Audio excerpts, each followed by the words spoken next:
Hi, this is Linda and Mary Beth, and we are actually on Whidbey Island at a writing retreat. Hat Island is in the background here, and the weather is perfect.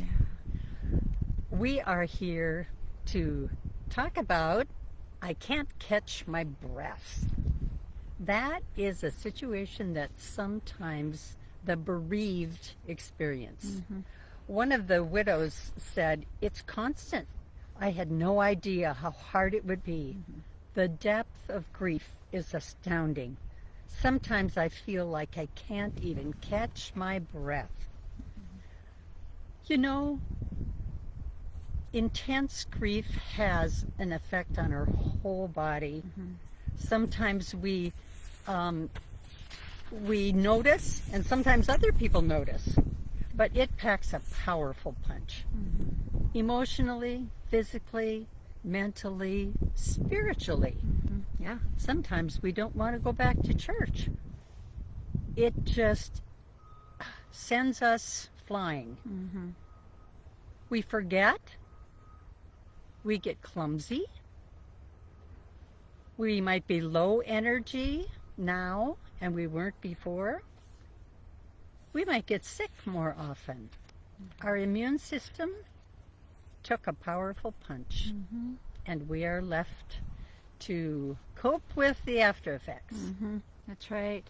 And you know, when you think about a traumatic event, a car accident, or some situation where you are left by the side of the road, literally or figuratively, trying to catch your breath, you are in physical shock, stunned. Yep. And this can happen especially when someone experiences traumatic grief that accompanies a large loss. So for example, as we talked about last time, just a sudden passing of someone, or someone who died under really traumatic circumstances.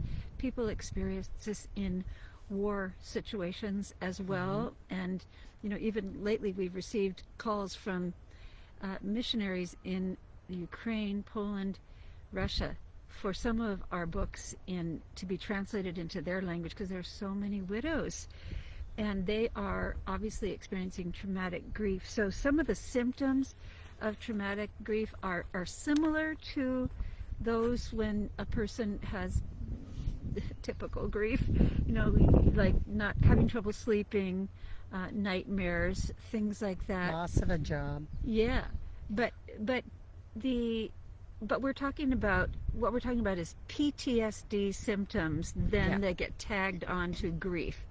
So shakiness, trembling, nausea, loss of appetite, dry mouth, trouble sleeping, trouble breathing, muscle weakness, all the things you might imagine when you're in shock. But you know, with a car accident type situation, maybe you're in shock for half a day or whatever, and the next day you kind of shake, you might be sore, but you shake that off. But you know, unless it's a life-threatening kind of situation. But with traumatic grief, it goes on and on. And this can be surprising, how constant, hard, and deep the grief is. It's not like you're going to wake up the next day and feel so much better. It seems to be never ending. But it does come to an end. But what we're talking about today is traumatic grief, where the trauma itself is impeding the process of moving forward with grief, because the whole neurological system is upset and needs to be calmed down. And so C.S. Lewis said, you know, we've quoted him before in his book A Grief Observed. He said, "No one ever told me that grief felt so like fear." And that's, you know, that's just typical grief, it's typical grief, but traumatic grief is even more than that. And that's why we have developed our program called Heartwork that helps deal with the trauma surrounding the events of a loved one, the actual traumatic events. So we do a combination of telling what the events were around the passing of the loved one, and inner healing prayer, where Jesus actually joins us in our prayers and shows to the bereaved person where he was during that time of loss. Yeah. And that has a way, them sharing their story with us, all the gory details that sometimes we say those things are unspeakable. And a person can walk around carrying those traumatic, the memories of those traumatic events inside, because what do you do when somebody says, "Hi, how are you?"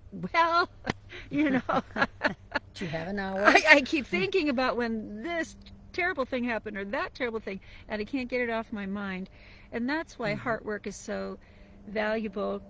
We've had a couple of heart work retreats at my home, and we've had, let's see, a dozen women and one man now that have gone through the heart work process, and without exception they have experienced improvement. And some people say it's miraculous improvement, where they're able now to move forward in the typical grief process after having resolved the trauma.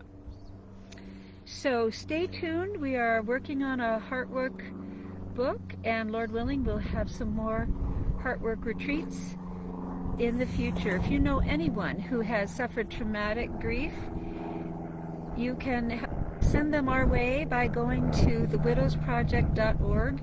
Also, if anyone would like to join a Zoom group for women who have lost their husbands, we have that one every Thursday night from 6 to 7:30 Pacific Standard Time. And I do say the time zone because we have people joining us from all over the country.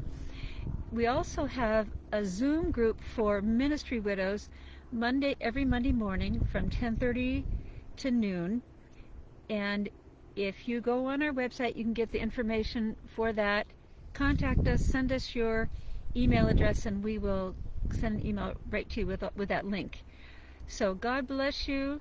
He knows all about your trouble. No one ever cared for me like Jesus, and he cares for you.